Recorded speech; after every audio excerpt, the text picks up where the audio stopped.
Hello team, welcome to another ATP Geopolitics video with myself, Jonathan M.S. Pearce. This is a US politics, economics video.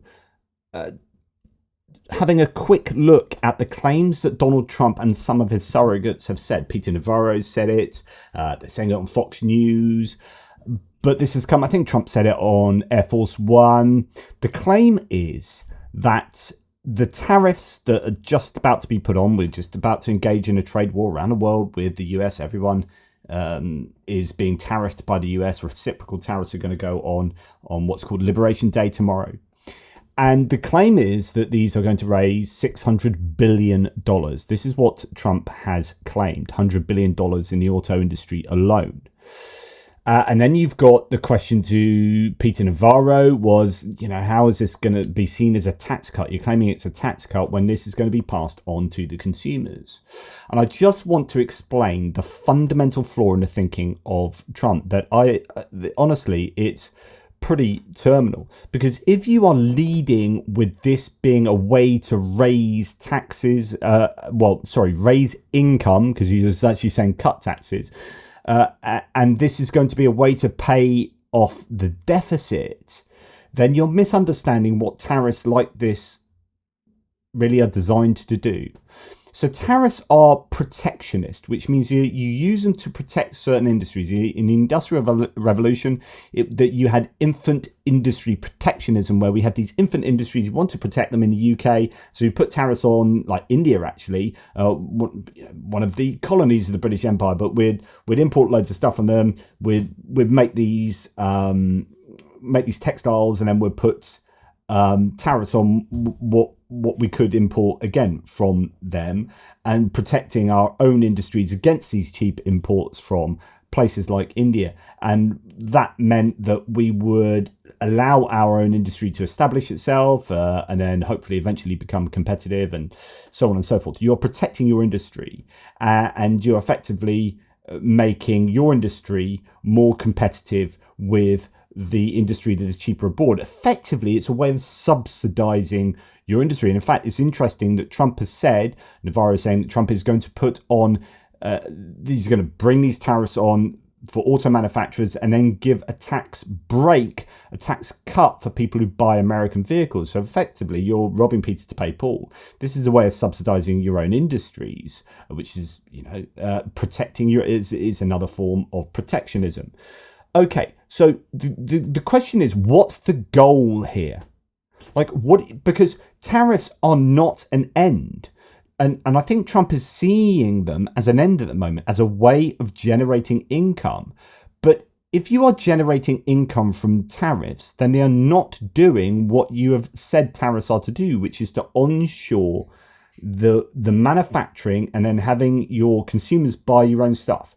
Because if your consumers are buying your own country's product and not buying imports because tariffs are high, then you do not pay tariffs. You do not get income from those tariffs because you're buying your own stuff. So for as long as you are getting income from tariffs, they are not yet achieving what they're setting out to do. The success of tariffs comes when you get no income from tariffs. It sounds kind of counterintuitive, but what you want is no income from tariffs, because you're then not importing that stuff, which means you're getting it from inside your country. So as far as your auto industry is concerned in the US, you want zero tariff income, so that every single car that you are buying in the US, your consumers are buying, is an American car and does not qualify for a tariff. So the end result is $0 of tariff income. Now, remember, tariffs are paid by your consumers by raising the costs for the importers for whatever you're importing. It's not paid by the other country, not paid by the company, at least not directly, right? So you are effectively taxing your own consumers. So when you have claims like this, they need unpicking. The administration estimates the Trump tariffs will bring in $600 billion in the first year to the Treasury General Fund. The president's extra 25% tariffs on autos alone expected to generate $100 billion on top of the reciprocal tariffs. So those tariffs on just about all countries is meant to level the trade playing field. The extra 25% tariffs on autos and others meant to protect 7 industries the president has deemed critical. You see those industries there, autos on the list, along with semiconductors, labor, steel, aluminum, and the others. The administration.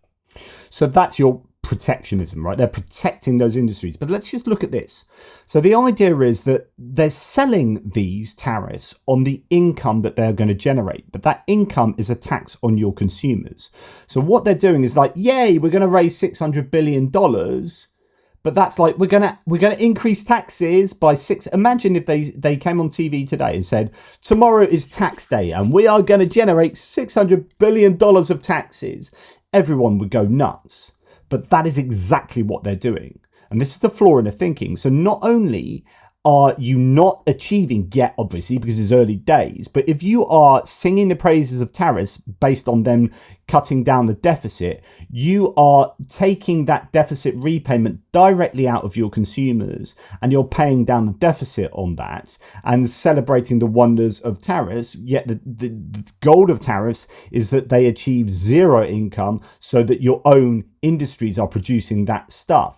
And there's your flaw. It's like the tariffs aren't doing what they are set out to do. At least, of course, you would say, the pro-tariff person would say, of course they won't. Not yet. It will take 10 years for them to, I don't know, or 3 years, or how many years for the car industry to set up manufacturing to a sufficient state in the US to be able to build what they need to build in order that they are providing enough vehicles for all of the American population, and assuming that therefore you're not going to take in vehicles from abroad. But even if you are, I mean, that the assumption then is that this is all about onshoring those jobs and that manufacturing. It is otherwise just a tax on the consumer.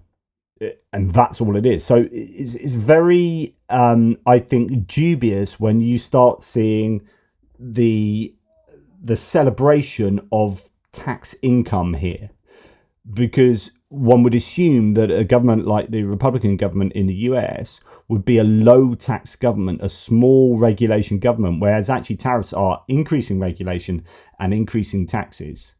This is essentially a sales tax on consumers in the US. And that's a flaw in the thinking. Just it absolutely bonkers, in my opinion. But I think it shows a naivety in the understanding of what tariffs are. Interesting, I was listening to an analysis on the BBC, on Radio 5 Live just now, where the guy was saying that of all the things that Trump does and has done throughout his first term and now, the one thing that's you could argue is the only ideology of Trump is tariffs. Like, he has liked tariffs for decades. This is one thing you can track through his life, and certainly through his political life. So, it's interesting that he is kind of doubling down on these. We are going to have a trade war starting tomorrow around the world, and it will hurt everybody. As another analyst said on that, an expert said, this is essentially damage limitation. Everything is damage limitation. It's how can we bring about the least worst outcome for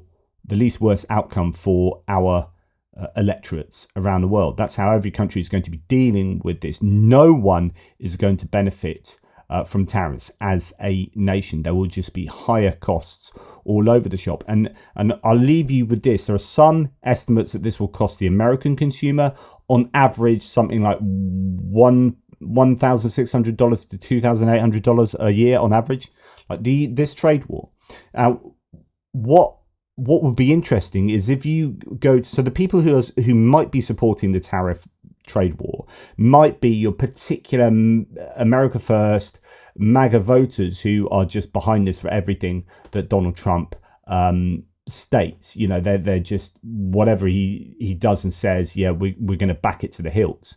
The question should be, all right then, so you like the idea of more American manufacturing, which sounds great. Everyone would like that as an American. You'd be like, yeah, American manufacturing, that's really good. Let's do that then. You say, okay, can you pay me $2,500? You just pay me $2,500 now, and we'll keep everything the same. Like, you will not have any price increases. And there's going to be no price increases, but I just want the $2,500 from you now for all that would be all the price increases because of the tariffs, because that's the cost of the tariffs to you as a consumer. So just like if you actually, rather than have this kind of incremental price rises throughout the next year and you end up paying like $2,500 over the year, I wonder how many people would go, yeah, I'll pay $2,500 for more American manufacturing. Because it sounds great in the abstract. You say, yeah, and it's a bit like the war in Ukraine. It's like, how much are we willing to pay to support Ukraine as a taxpayer? How much are we willing to pay to support our health services as a taxpayer? And, you have this idea in your head, and it does look, is maybe a bit unfair to see it all as a lump sum rather than taken out throughout the year, and becomes more affordable in that way. But it's just an interesting way of looking at things, that like, okay, cool, you like this trade war, you support this trade war, it's going to cost you this. And that's slightly different from looking at things like healthcare, because, I think we all appreciate our healthcare, and it's certainly in the UK, it's kind of universal. And whereas actually, paying for some more jobs being onshored in the US as an American consumer, it isn't quite that same category, is it?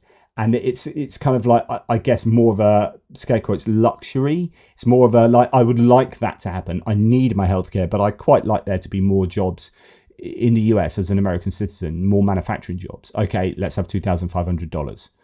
Yeah, do I like it that much? That kind of thing. So it would be interesting to see whether the people who are really big fans of this, or are supportive of this generally, that are behind Trump on this, wonder if they would still be, if they knew how much it was actually going to cost them in real terms. Let me know what you think about this, but I just think the thinking is fundamentally flawed from Trump's point of view.